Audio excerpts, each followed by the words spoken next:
ang tinatago ko sa inyo. Gigil nyo na ako. Marami ang nakapansin sa naging reaksyon ng PBB housemate na si Princess matapos sabihang isa siya sa hindi nagpapakatotoo sa mga miyembro ng Striving Feathers. Nangyari ito kagabi sa episode ng PBB kung saan kinailangang magsalita ng team na Solid 6 kung sino sa kabilang grupo ang pinaka hindi nagpapakatotoo.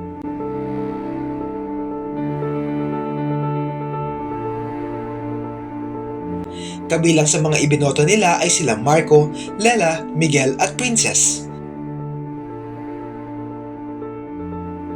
Ang naging rason ng pagboto nila kay Princess ay dahil siya ang madalas na nangunguna sa mga usapin sa bahay na para sa kanilang mga babae lamang at nararamdaman ng iba na may itinatago ito sa kanila.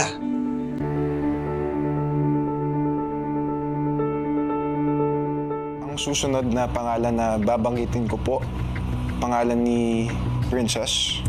Because yung mga girl talks minsan, ikaw yung laging nagli-lead. It doesn't make sense, but that's my way of explaining. That's it. Kuya, next na pangalan ko pong babanggitin is yung pangalan po ni Princess, Kuya. Kasi katulad din po ng sinabi ni Joaquin, Kuya, meron po silang mga girl talk na syempre po most of the times it's private po, Kuya, pero sometimes for the other boy housemates can feel na they're hiding something from us. I guess that counts din po, Kuya, as not being super pagpakatotoo, Kuya. So that's my reason po, Kuya. Nang matapos na ang harapan nilang ito ay pabirong nag-react si Princess na tila may halong panggigigil. Kinwestiyon niya kung bakit kulang pa siya sa pagpapakatotoo. Dagdag pa niya, ano pa bang sikreto ang itinatago niya sa mga housemates? Panoorin ang video. Ako sa pagpapakatotoo. Ano pa bang sekreto ang tinatago ko sa inyo? Gigil nyo na ako. Kulang pa ako sa pagpapakatotoo. Ano pa bang sekreto ang tinatago ko sa inyo? Kulang pa ako sa pagpapakatotoo. Ano pa bang sekreto ang tinatago ko sa inyo? Gigil nyo na. Hindi ito nagustuhan ng ibang mga netizens at sinabing tila hindi matanggap ni Princess ang opinyon ng mga housemates tungkol sa kanya.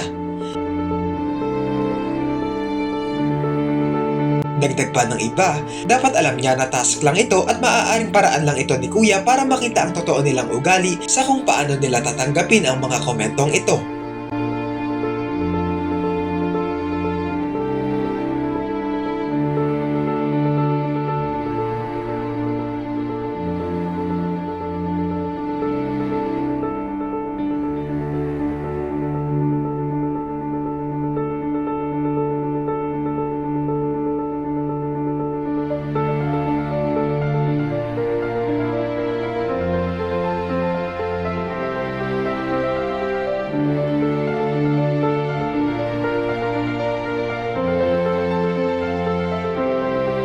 Ano ang masasabi niyo rito?